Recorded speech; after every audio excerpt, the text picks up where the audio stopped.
Hello दोस्तों, good morning. मेरा नाम धीरज और आप देख रहे हैं धीरज सीटेट एकेडमी। तो चलिए आज की ताज़ा खबर की बात करते हैं। आज आपका 7 मार्च को टीचर संबंधित या शिक्षा संबंधित जितने भी न्यूज़पेपर होगा हम सब आपके लिए लेकर आए हैं। तो देरी नहीं करते हुए वीडियो की शुरुआत करते हैं। उससे पहले आज की हेडलाइन की बात करते हैं। आज की हेडलाइन में क्या क्या है तो चलिए देखते हैं। सबसे पहले अगर बात कर ले बिहार में डोमिसाइल नीति लागू को लेकर तेजस्वी यादव का क्या कहना है, आप देखिए। कहा जा रहा है कि बिहार में 100% डोमिसाइल नीति लागू करेंगे तेजस्वी। ठीक है, इसके ऊपर हम विशेष रूप से चर्चा करने वाले हैं। ठीक है, आगे देखिए और क्या कहा जा रहा है। यहाँ पे आप देख सकते हैं पदस्थापन पत्र में मिली कई गड़बड़ियाँ।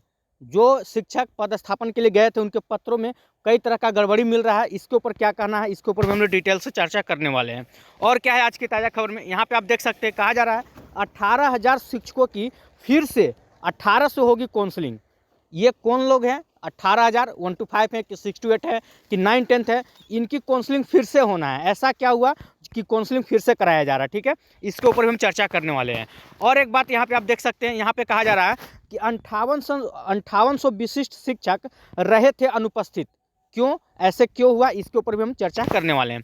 तो चलिए तमाम खबरों को डिटेल से चलते हैं। उससे पहले कि अगर आप हमारे चैनल पर नए हैं तो चैनल को सब्सक्राइब कर लीजिएगा और बेल आइकन दबाना नहीं भूलिएगा। चलिए तो वीडियो की शुरुआत करते हैं। देखिए क्या कहा जा रहा है आज की ताज़ा खबर में।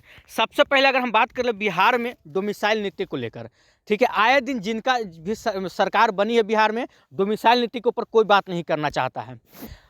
टीआरई 1 2 3 ये तीनों का तीनों बिना डोमिसाइल नीति के बिहार में लागू हो चुका है। देखिए कहा क्या जा रहा है, बिहार में 100% डोमिसाइल नीति लागू करेंगे तेजस्वी। अब इनका क्या कहने का मतलब है, आइए पूरे डिटेल से देखते हैं। कहा जा रहा है कि नेता प्रतिपक्ष तेजस्वी प्रसाद यादव ने कहा कि महागठबंधन की सरकार बनने पर बिहार में 100% डोमिसाइल लागू किया जाएगा।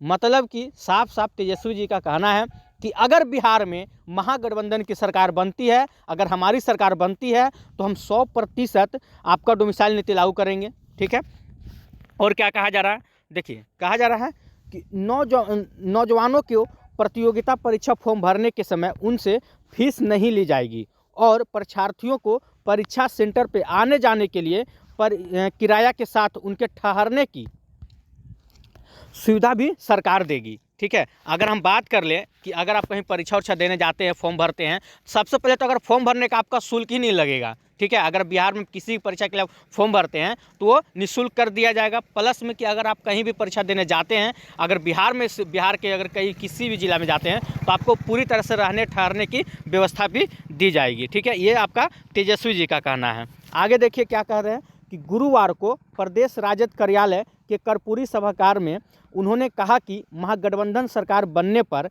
नशा मुक्त अभियान चलाया जाएगा और पासी समाज के लिए ताड़ी को 2016 के अधिनियम से अलग कर दिया जाएगा। ठीक है, चलिए और देखते हैं क्या कहा जा रहा है। यहाँ पे कहा जा रहा है उन्होंने खुद को नशा मुक्त समाज का पक्षधर बताया है और आरोप लगाया कि बिहार में शराबबंदी कानून अपने उद्देश्यों से भटक गई है। बिहार में शराबबंदी फेल है, इससे पटना उच्च न्यायालय की पिछले दिनों की टिप्पणी से सजा समझा जा सकता है। कहा जा रहा है कि राज्य में शराबबंदी लागू होने के बाद से 2024 तक अगर हम देखें, जब से शराबबंदी बिहार में लागू बंद हुआ था उसके लेकर 2024 तक 12,79,387 लोगों की गिरफ्तारी हुई है। आखिर कैसे मतलब शराबबंदी हुआ, जिससे 12 लाख, इसमें कौन आते हैं तो इसमें 99% अति पिछड़ा और SC ST के लोग आते हैं। ठीक है, चलिए सबसे पहले हम थोड़ा बात करना चाहते हैं डोमिसाइल नीति लागू के बारे में।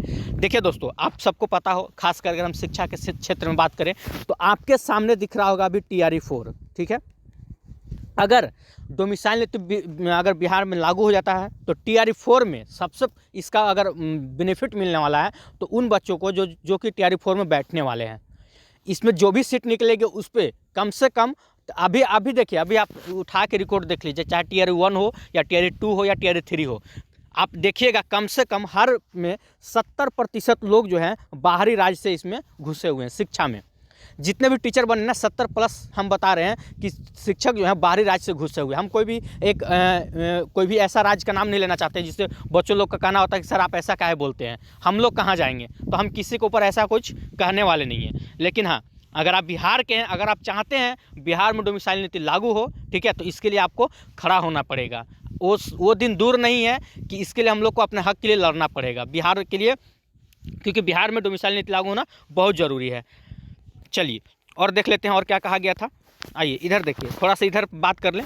यहाँ कहा जा रहा है कि पद स्थापन पत्र में मिली कई गड़बड़ियाँ, ठीक है, क्या क्या गड़बड़ी हुई है, आइए इसके ऊपर थोड़ा चर्चा करते हैं।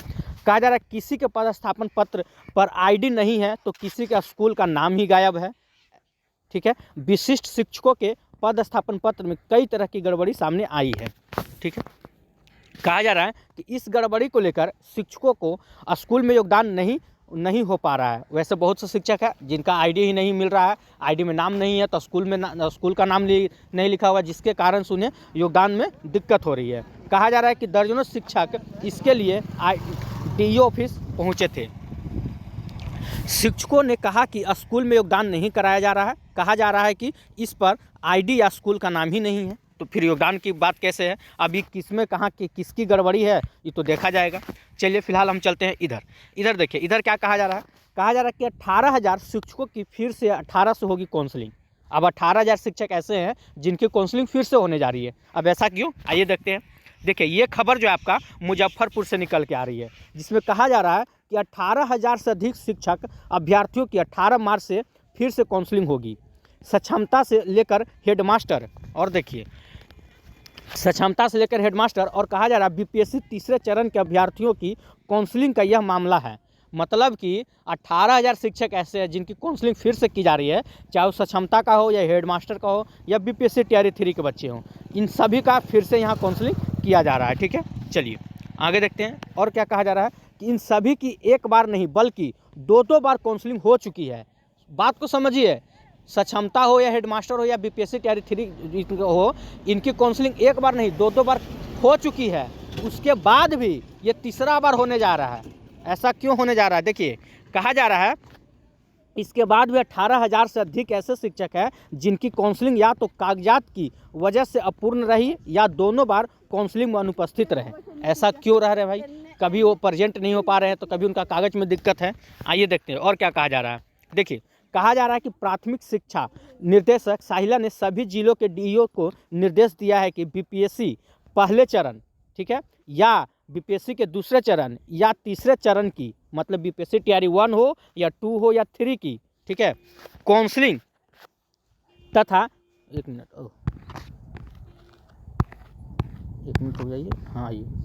देखिए कहा जा रहा है कि 1 to 3 बीपीएससी 1 to 3 की काउंसलिंग तथा सक्षमता परीक्षा पास उत्तीर्ण शिक्षकों की जिस तरह से काउंसलिंग कराई गई थी वही प्रक्रिया इसमें अपनाई जाएगी, ठीक है। चलिए कहा जा रहा है कि काउंसलिंग के लिए निर्धारित काउंटर पर नए सिरे से कर्मियों का दल गठित करते हुए प्रतिनियोजन करना है, ठीक है। आगे देखते हैं और क्या कहा जा रहा है। देखिए यहाँ पे लिखा हुआ है कि जिले में 1,000 से अधिक की नहीं हुई है काउंसलिंग, ठीक है। किस जिले में, तो मुजफ्फरपुर की बात किया जा रहा है। लिखा हुआ है कि मुजफ्फरपुर जिले में इन सभी तरह की कोटि मिलाकर 1,000 शिक्षक ऐसे हैं जिनकी काउंसलिंग या तो अधूरी रही है या फिर आए ही नहीं है, ठीक है, मतलब काउंसलिंग करवाने वो आए ही नहीं है। प्रधान शिक्षक और प्रधानाध्यापक के लिए 18 को काउंसलिंग होगी। जो भी प्रधान शिक्षक है या प्रधानाध्यापक है उनकी काउंसलिंग कब से होनी है, 18 को होगी। कहा जा रहा है कि टीआरई 3 के जितने भी बच्चे हैं 1 to 5 और 6 to 8 के, मतलब टीआरई 3 के 1 to 5 6 to 8 के अभ्यर्थियों की जो काउंसलिंग है वो 19 मार्च को होने जा रही है, ठीक है। तो याद रखिएगा, जो भी आपके दोस्त हैं मित्र हैं उनको बता दीजिएगा, वीडियो को शेयर कर दीजिएगा कि टीआरई 3 की जो काउंसलिंग 1 to 5 6 to 8 का इनकी काउंसलिंग कब से होने जा रही है, तो 19 मार्च से होने जा रही है, ठीक है। चलिए और आगे देखते हैं और क्या कहा जा रहा है।